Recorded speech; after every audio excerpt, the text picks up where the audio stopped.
नमस्कार, मैं हूं मयूरिका और आप देख रहे हैं वीएनएम टीवी। गुजरात का वडोदरा शहर ये उत्सवों की नगरी है, कला की नगरी है, संस्कारों की नगरी है और यहाँ पर्यावरण को हमेशा तवज्जो दी जाती है। वडोदरा के नागरिक, कॉरपोरेशन, सब कोई मिलकर पर्यावरण को तवज्जो देने की हमेशा कोशिश करते हैं। 100% कामयाब नहीं होते हैं, लेकिन कोशिश वडोदरा शहर में पर्यावरण को हमेशा बचाने की रहती है, संजोने की रहती है। वीएनएम टीवी भी पिछले 25 साल से कुछ ऐसी ही मुहिम में जुड़ा हुआ है और हर एक व्यक्ति को हम प्रेरणा देते हैं कि सब मिलकर एक छोटी छोटी कोशिश करें ताकि वडोदरा शहर के पर्यावरण को बचाया जा सके। अब आप सोच रहे होंगे कि मैं पर्यावरण की बातें अचानक क्यों कर रही हूँ।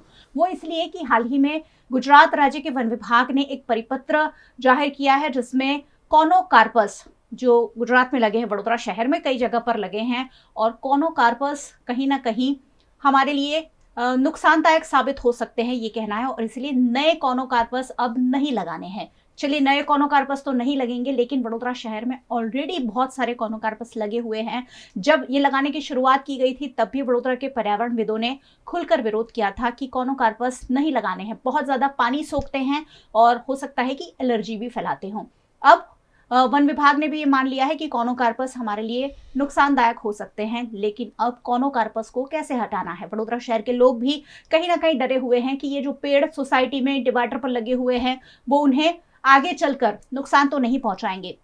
इसी मुद्दे पर आज बातचीत के लिए स्टूडियो में 2 मेहमान को आमंत्रित किया है। वडोदरा शहर के जाने माने पर्यावरणविद के रूप में उनकी पहचान मैं दूंगी। हमारे साथ है डॉक्टर जितेंद्र गवली, जो कम्युनिटी साइंस सेंटर के डायरेक्टर भी है। सर, बहुत बहुत स्वागत है। नमस्ते। और हमारे साथ है हितार्थ पंड्या, वडोदरा शहर में पर्यावरण के लिए काफी काम करते हुए हितार्थ भाई को हमने देखा है। आपका भी बहुत बहुत स्वागत है। नमस्कार, धन्यवाद। डॉक्टर जितेंद्र गवली से बातचीत की शुरुआत करेंगे कि कोनोकार्पस जब लगाने की शुरुआत हुई थी तब भी विरोध करने वालों में शामिल थे। जितेंद्र भाई, क्या कहेंगे? तब भी विरोध हो रहा था और अब लगाने ही नहीं है, पर अब हटाने हैं कि नहीं है? क्या है ये पूरा कोनोकार्पस से जुड़ा हुआ मामला?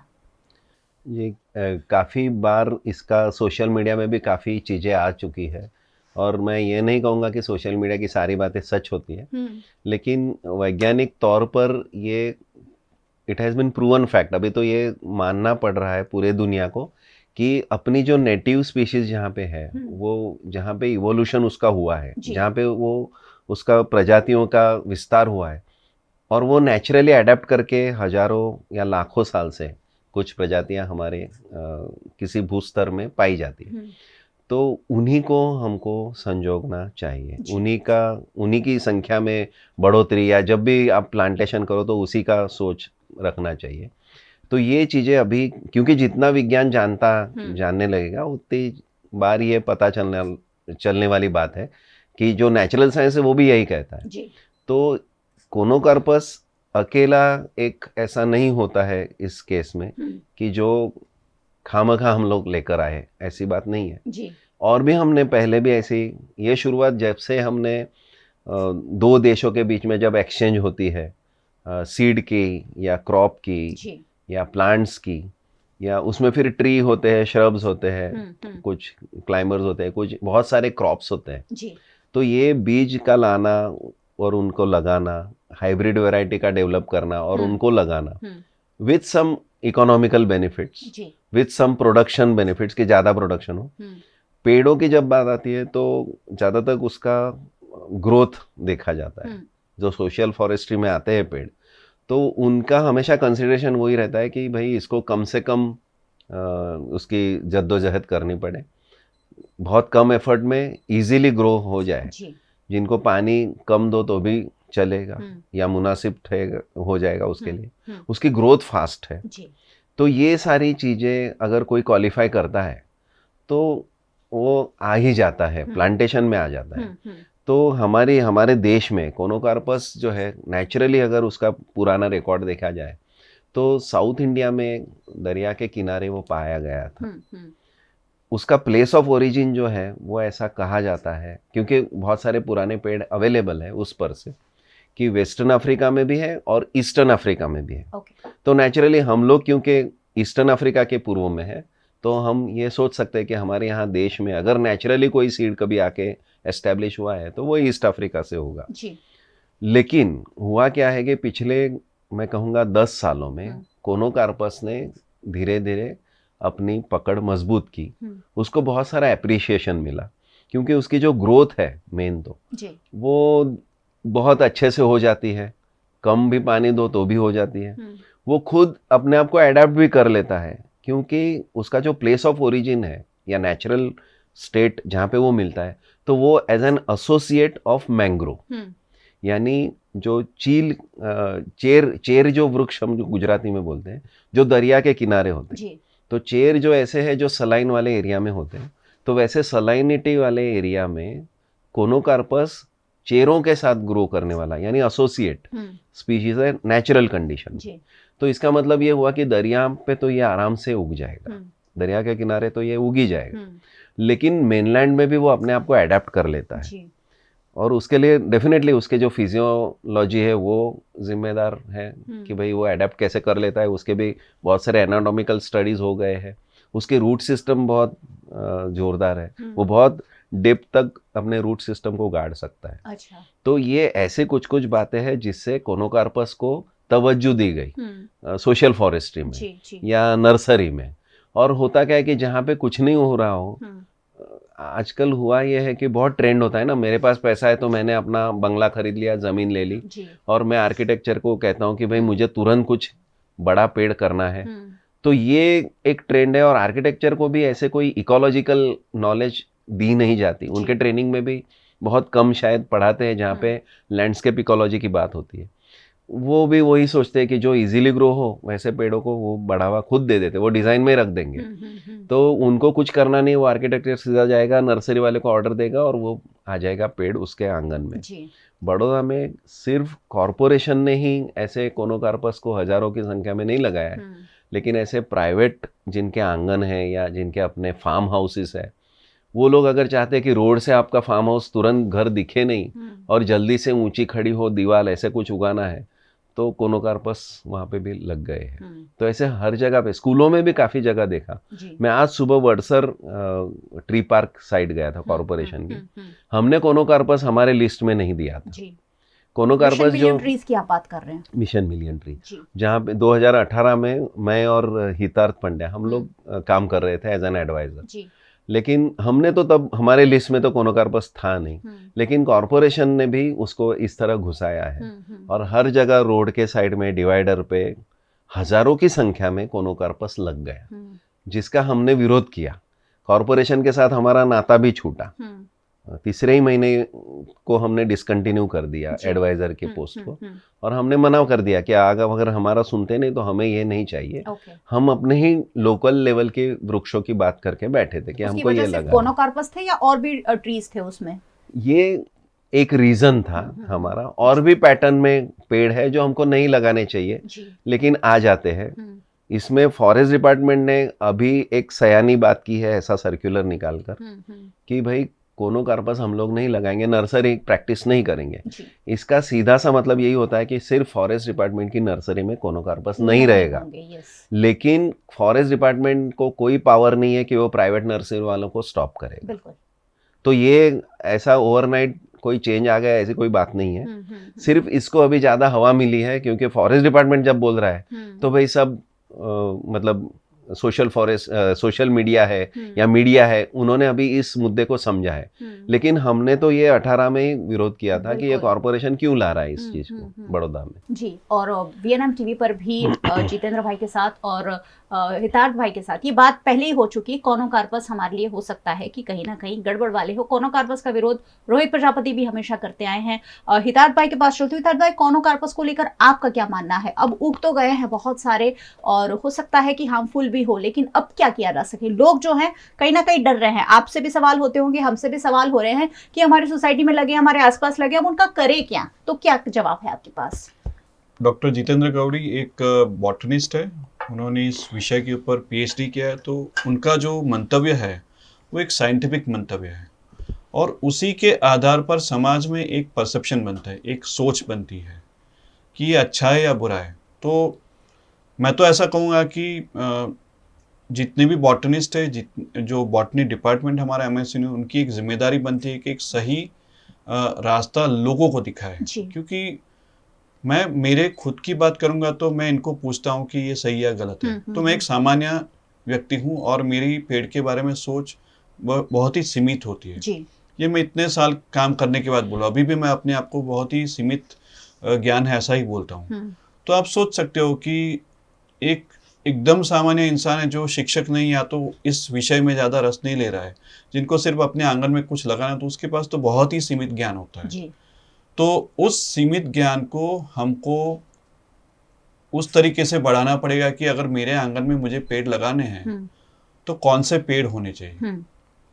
और ये एक जितनी भी एकेडमिक इंस्टीट्यूशन, मैं हायर एजुकेशन इंस्टीट्यूशंस की बात करूँ जहाँ पे ये विषय पढ़ाया जाता है, सरकारी ऑफिस से पार्क्स एंड गार्डन डिपार्टमेंट की बहुत बड़ी जिम्मेदारी है कि लोगों को वो ऑप्शन, और ये सारे ऑप्शंस बाहर के देशों में है कि हम आपके आंगन में ये पेड़ लगा रहे हैं, उसकी वृद्धि इतने साल के बाद इतनी होगी, इसमें ये फल आएंगे, उसके पत्तों का कलर ये होगा, उसमें ये फल आएंगे, वो सब उनको बताते हैं जी।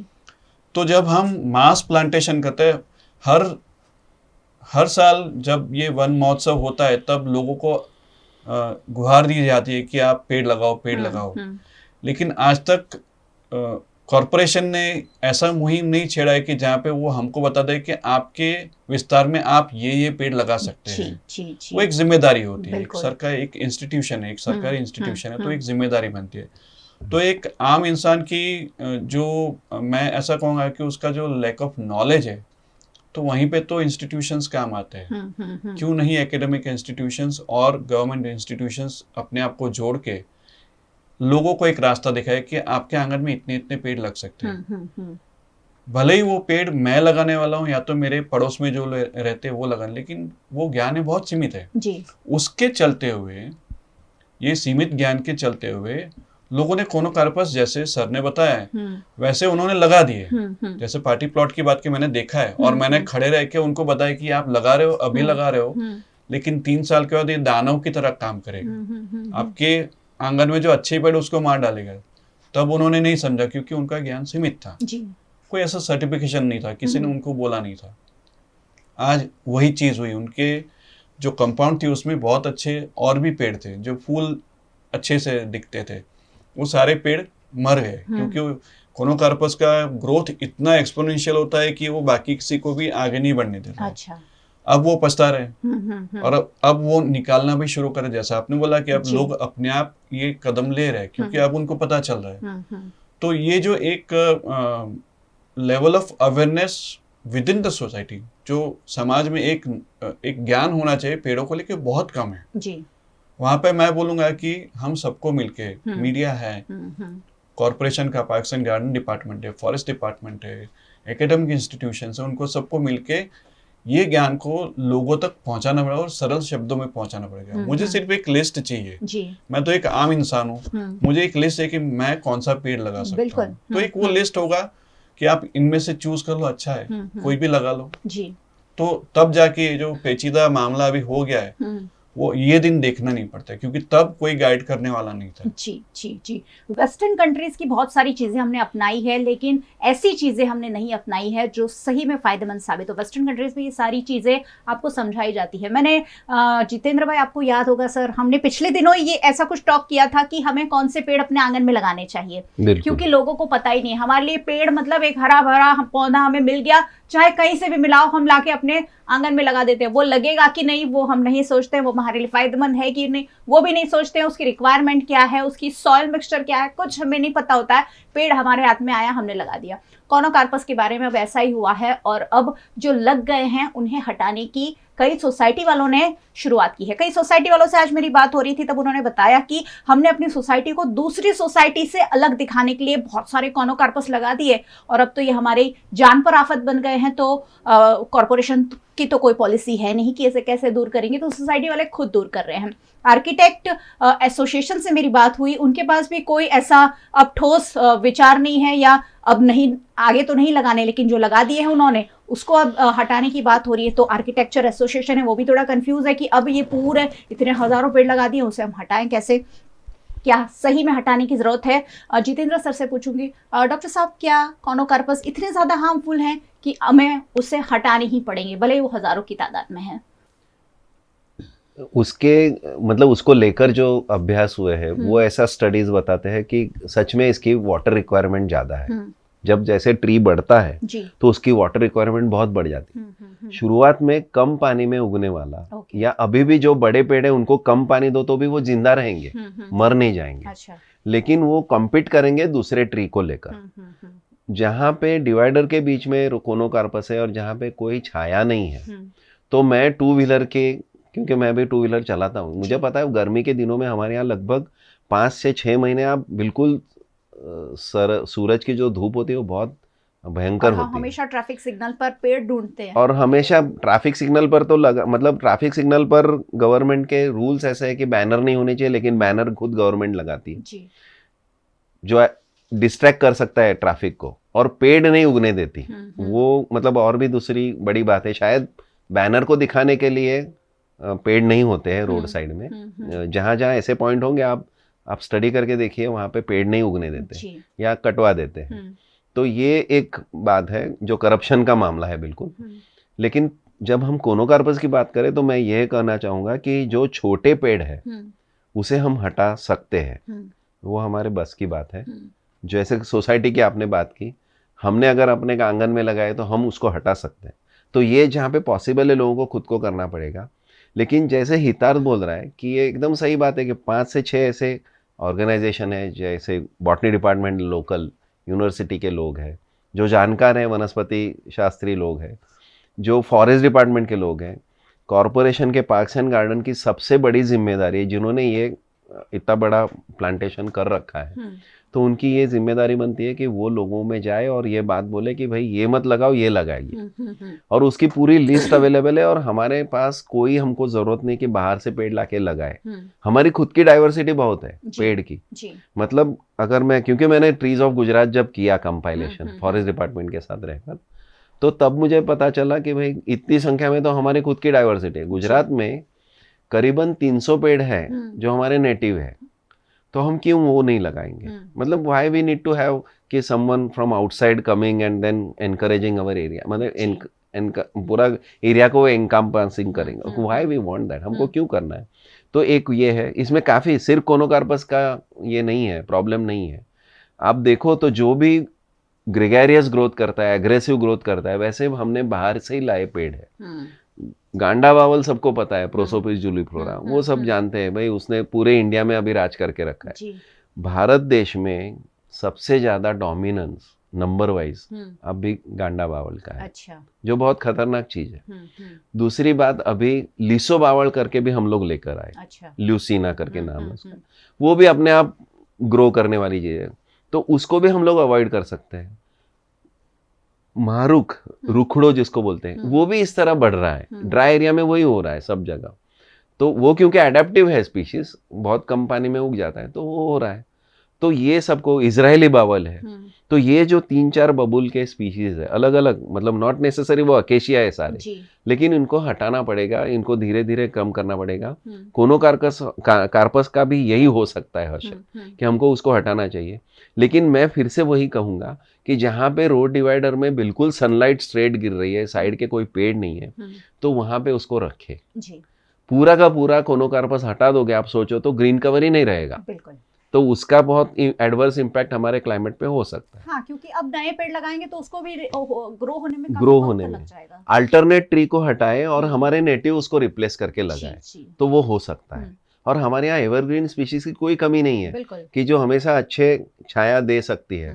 तो मतलब मैं आसोपालव को हमेशा कहता हूँ, नीम है, आसोपालव है, या हमारा अपना बकुल है। तो ये पेड़ तो हमारे अपने हैं, इनको हम लोग क्यों नहीं लगाते? आपको पता होगा कि पहले सोशल फॉरेस्ट्री वाले लोग 2 शहरों के बीच के हाईवे के दोनों बाजू में जामुन, गुंदा, इस तरह के पेड़, हमारे पेड़ लगाते थे। ये इंडियन थे। Mangoes where planted road side में। बिल्कुल। अभी रीजन बताते हैं so called learned smart city वाले इंजीनियर कि नहीं, वो बंदर को बुलावा देता है। सोसाइटी वाले भी आपको बंदर का डर दिखाते हैं और मैंगो का पेड़ नहीं लगाएंगे, चीकू नहीं लगाने देंगे। आपने आपके आंगन में लगाएगा तो भी बाजू वाला बोल के कटवा देगा। और कॉर्पोरेशन एक बिल्कुल मदद नहीं करती है ऐसे लोगों को कि नहीं, हम आपके साथ है, आप पेड़ को रखिए। कॉर्पोरेशन तो ऐसे चाहते हैं कि कटे तो अच्छा है। मतलब इतना खराब अनुभव मुझे भी हुआ है। मैं कम्युनिटी साइंस सेंटर को बिलोंग करता हूँ। हमारा साइंस सेंटर सोसाइटी के लिए काम कर रहा है। हमने ही लगाया हुआ पेड़ हम लोग नहीं बचा पाए। कॉर्पोरेशन को आके, मैंने पुलिस को, पीसीआर को बुलाना पड़ा मुझे। पुलिस वाला मुझे बोलता है आप रोड साइड पे क्यों लगाते हो, आपके अपने आंगन में क्यों नहीं लगाते पेड़? अगर लोग तकलीफ हो रही लोगों को तो वो कटवा देंगे, तो काटने दो। मतलब इस तरह का आई वॉज वनरेबल। आपको ताज्जुब होगा कि जो आदमी ट्रीज ऑफ गुजरात इतना बड़ा काम करता है हमारे स्टेट के लिए, और एक पेड़ अपने ही सेंटर का बचा नहीं सका मैं, तो मेरे लिए वो बहुत सेटबैक जैसा वो एक्सपीरियंस रहा। सेम थिंग हमने कॉर्पोरेशन के साथ काम करके दोनों थे हम लोग, मैं और हितार था। ये अनुभव हमको 2018 में भी हुआ, और कोनोकार्पस एक रीजन था जी। और भी 2-3 रीजन थे कि भाई हम जो पैटर्न बोलते हैं जहाँ पे जो पेड़ लगने चाहिए वो लग नहीं रहे थे। तो हमने ये कह के छोड़ दिया कि भाई हमारी बात तो आप सुनते नहीं, तो हमको क्यों एडवाइजर रखा है आपने, इसलिए हम लोग बाहर हो गए। वडोदरा कॉर्पोरेशन पे ये इल्जाम हमेशा ही लगता रहता है कि वो पर्यावरणविदों की और एक्सपर्ट्स की बात नहीं सुनते हैं। किसकी बात सुनते हैं वो मुझे भी नहीं पता, लेकिन वडोदरा महानगर पालिका इसका जवाब कभी भी दे नहीं पाई है। हितार्थ भाई ने बात उठाई कि हमें कौन से पेड़ लगाने हैं उसकी जानकारी हमें लोगों को देनी होगी। थोड़ी सी जानकारी मैं उनसे ही ले लेती हूँ। हितार्थ भाई, आपसे भी लोग पूछते होंगे कि कौन से एरिया में, कौन सी जगह पर क्या पेड़ लगाने चाहिए। अगर घर के बाहर लगा रहे हैं डिवाइडर पे, अगर आप हमारे दर्शकों को थोड़ा सा एडवाइस कर सके कि अगर वो भी अपनी छोटी सी जगह में कुछ प्लांटेशन करना चाहें तो। सबसे पहले तो जहाँ पे हमको पेड़ लगाना है वो जगह हमारे खुद के, हम उसके खुद मालिक है या सरकार मालिक है, वो जानना बहुत जरूरी है जी। जहाँ पे आज आपको ऐसा है कि यहाँ पे खुला प्लॉट है, यहाँ पे मैं प्लांटेशन करूँगा, बहुत सारे ऑर्गेनाइजेशंस, कंपनीज होती है, वो भी हमको पूछते हैं, और मैं और डॉक्टर गवली दोनों उनको एडवाइस करते हैं कि ये आप पेड़ लगा सकते हो। लेकिन सबसे पहला मुद्दा है कि जहाँ पे आप पेड़ लगा रहे हो वो आपकी खुद की ज़मीन है या सरकार की है। दूसरी बात, वो जहाँ पे आप पेड़ लगा रहे हो क्या आप वहाँ पे कम से कम 3 साल तक उसको पानी दे सकते हो, वो दूसरा मुद्दा है। तीसरी बात, उस जमीन में जो पेड़ आप लगा रहे हो वो आज छोटा पौधा है, लेकिन कल उठ के वो पेड़ बनने वाला है। तो आपका जो आपकी सोच होगी वो 10 साल तक की होनी चाहिए कि 10 साल में ये पेड़ इतना बड़ा होगा। और वहां पे अगर मैं मेरे कंपाउंड के बाजू में लगा रहा हूँ तो ये पेड़ आज एक छोटा पौधा है, लेकिन मान लो कि आपने नीम लगाया तो सब लोग बोलते हैं नीम का पेड़ बहुत अच्छा है, ये उसके फायदे है, लेकिन वो नीम का पेड़ अभी छोटा है, कल उठ के वो अगले 10 साल में बड़ा होगा और आपकी दीवार जो उसको धक्का मारेगा, वो गिरेगी। तो हर एक पेड़ की साइज जब आप लगा रहे हो तो कुछ ऐसे बहुत ही पॉपुलर पेड़ है, जैसे नीम है, बरगद है जी, तो गिफ्ट में मिलते हैं। बैम्बू जो है वो भी हमको गिफ्ट में मिलता है, तो लगा देते हैं, लेकिन लगाने के बाद वो उतना तो रहेगा नहीं, वो बड़ा होने वाला है। पीपल कभी कभी हम गिफ्ट दे देते किसी को, तो पीपल तो बहुत ही बढ़िया पेड़ है और सर का बहुत ही फेवरेट पेड़ है, क्योंकि उसके ऊपर डाइवर्सिटी बहुत है जी जी। तो ये जो लगाते वो बड़े होने वाले हैं, तो वो सोच के हमको पेड़ लगाने हैं। बाद में अगर आप ये सोचते हो कि मेरे पड़ोसी को तकलीफ हो रही है, तो आपको ये पहले सोचना चाहिए था कि ये पेड़ बड़ा होगा और उसके पत्ते भी गिरने वाले हैं और वो तकलीफ भी देने वाला है। तो प्लांटेशन ऐसे करें। अब बात आ गई सोसाइटी, खुद के घर में, सोसाइटी में और गवर्नमेंट लैंड पे जी। तो घर पे आप अगर लगाते हो तो स्लो ग्रोथ वाले, जैसे सर ने बोला बकुल का पेड़, तो मैंने खुद ने मेरे घर पे बकुल का पेड़ लगाया है। मैंने सीता अशोक लगाया है, आज कम से कम 10 साल हो गए, आज तक मेरे घर की गटर की एक भी लाइन टूटी नहीं है, आज तक मेरी दीवार नहीं गिरी है, ऐसा कुछ नहीं हुआ। तो मेरे घर पे है अशोक, सीता अशोक मैंने लगाया है, बकुल का पेड़ लगाया है, सीताफल लगाया जिसकी वजह से पंछी आते हैं जी। बहुत सारे ऐसे, जैसे कोडिया है, तो कोडिया बढ़ेगा लेकिन इतना जल्दी नहीं बढ़ेगा कि आपको उसकी तकलीफ सहन करनी पड़े जी, जी। तो उसमें फूल भी आते हैं। तो ये सारे ऐसे पेड़ हैं जिसमें फल और फूल होते हैं, वो हमारे आसपास की इकोसिस्टम में जरूरी है जी। तो पेड़ों को लेके हमारी सोच जो सिर्फ हम तक ना रखे, हमको सोचना है उस पंछी के बारे में, हमको सोचना है उस मधुमक्खी के बारे में, हमको सोचना है उस तितली के बारे में, हमको सोचना है उस गिलहरी के बारे में, हमको सोचना है उस सांप के बारे में कि जो ये सिस्टम में बड़े हो रहे हैं और हम भी उसी सिस्टम में। तो ये कुछ ऐसे पेड़ है जो आप कभी भी लगा सकते हो, अपने घर के आंगन में लगा सकते हो। गुलमोहर जैसे है, तो गुलमोहर लगता सुंदर है, लेकिन अगर आपने उसको अपने आंगन में लगा दिया और आपका आंगन छोटा है तो बड़ा पेड़ होने वाला है, और उसकी जो डालियां होती है वो दूसरे पेड़ों के मुकाबले थोड़ी नरम होती है, तो जब बारिश होती है तो गिरती है। और गुलमोहर जब खिलता है तो उसके फूल भी नीचे गिरने वाले। तो आपको पता होना चाहिए कि ये पेड़ में लगाऊंगा तो उसका कचरा भी आने वाला है, वो डाली गिरने वाली है, उसके नीचे ही मेरी गाड़ी भी खड़ी है, मेरे पड़ोसी की गाड़ी भी खड़ी है, तो उसको थोड़ा ऐसी जगह पे लगाए जहाँ पे ये सारे हादसे नहीं होने वाले। बिल्कुल, पड़ोसियों को काफी तकलीफ होती है कचरे से, पेड़ से, तो ये सारी चीजों को बहुत ध्यान में रखना पड़ता है। मेरे घर पे अमरूद का पेड़ है और बहुत स्वादिष्ट लाल लाल अमरूद आते हैं, लेकिन मेरी मम्मी खाने नहीं देती है क्योंकि वो बंदरों के लिए है, ऐसा कहा जाता है। तो ये हमारी इकोसिस्टम को जिंदा रखने के लिए जरूरी है। एक आखिरी सवाल डॉक्टर गवली से पूछूंगी, कोनोकार्पस ऐसा कहा जाए कि एलर्जिक है, तो क्या सही में ऐसा है कि उससे एलर्जी भी होती है? पानी ज्यादा सोखते हैं उस पर तो आप कह रहे हैं कि चलो पानी तो सोखते ही हैं, फास्ट ग्रो करते हैं, लेकिन क्या उससे एलर्जी होती है? क्या उससे बीमारी भी हो सकती है डॉक्टर साहब? उसको जो फ्लावरिंग जब आती है तब बहुत मतलब बड़े पैमाने पे उसमें इन्फ्लोरेसेंस बैठते हैं। उसके छोटे होते हैं वैसे इन्फ्लोरेसेंस, लेकिन पोलन उसकी संख्या बहुत होती है। लेकिन एलर्जी सिर्फ कोनोकार्पस से होती है ये बात को मैं मतलब ना कहता हूँ। कोनोकार्पस से कुछ लोगों को एलर्जी हो सकती है। एलर्जी का ऐसा है कि वो हर एक बंदे को नहीं होगी। एलर्जी चीज ऐसी है कि अगर आपको किसी फूल के परागकण से होती है, मेरे को नहीं होगी जी। मुझे नहीं हो सकती है। तो वो that depend on what my body physique is, individually वो अलग हो जाता है। एलर्जी के कारण दूसरे पेड़ भी है। अगर हम लोग कोनोकार्पस से एलर्जी की बात करते हैं तो मैंगो जैसे आम के पेड़ को भी जब फ्लावरिंग आती है तो बहुत आती है जी। बहुत से लोगों को आम से भी एलर्जी होती है जी। वैसे यहाँ आजकल जो इंट्रोड्यूस है, हितार ने अभी बोला कि दीवार, तो मैं थोड़ा सा उसमें ये कहना चाहूंगा कि अगर दीवार गिरती है, टूटती है, तो कोई ऐसा क्यों नहीं सोचता कि मैं दीवार फिर से बना सकता हूँ, पेड़ नहीं बनेगा फिर से इतना बड़ा। तो वो सोच होनी चाहिए कि भाई दीवार तो क्या है, ईंट और सीमेंट है, वो तो टूटेगी तो टूटने दो, उसमें क्या है। और पक्की कंपाउंड करने की जरूरत नहीं, बहुत सारी जगह पे हम लोग फेंसिंग से काम चला सकते हैं, तो वहां पे फेंसिंग कर सकते हैं। उस फेंसिंग के ऊपर अगर आप कोई क्लाइंबर चढ़ा दो तो वो जिंदा रहेगा और उसमें लाइफ आएगी, उसमें स्मॉल बर्ड्स और तितलियां भी आ सकती। तो हमको दीवार जहाँ पे नहीं जरूरत वहां पे रखनी ही नहीं चाहिए, अगर सच में कोई हमारे सिक्योरिटी का कोई इशू नहीं हो तो।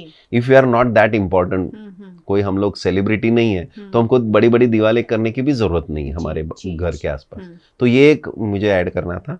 दूसरी बात रही तो जैसे इन्होंने बताया कि गुलमोहर, तो हमको ये समझना चाहिए कि गुलमोहर भी अफ्रीका से लाए हम लोग।